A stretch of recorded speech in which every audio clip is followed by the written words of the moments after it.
16-കാരിയെ പീഡിപ്പിച്ചെന്ന പരാതിയിൽ കേസെടുത്ത സ്നേഹ മെർലിൻ സ്ഥിരം പോക്സോ കേസ് പ്രതി. നേരത്തെയും 14-കാരനെയും 12-കാരിയും പീഡിപ്പിച്ചെന്ന കേസിൽ ഇവർ അറസ്റ്റിലായിരുന്നു. കൂടാതെ CPI നേതാവിനെ ഹെൽമറ്റ് കൊണ്ട് മർദ്ദിച്ച കേസിലും സ്നേഹ പ്രതിയായിരുന്നു.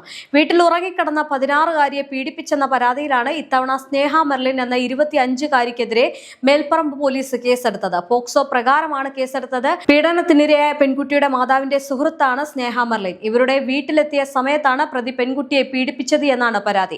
അടുത്തിടെ സ്കൂളിലെ കൗൺസിലിംഗിനിടെയാണ് കുട്ടി പീഡന വിവരം വെളിപ്പെടുത്തിയത്. യുവതിയുടെ വൈകൃതങ്ങൾക്ക് ഇരയായവർ കുട്ടികളാണ്. പ്രായപൂർത്തിയാകാത്ത കുട്ടികളെയായിരുന്നു സ്നേഹ മെർലിൻ പ്രധാനമായും ലക്ഷ്യമിട്ടിരുന്നത്.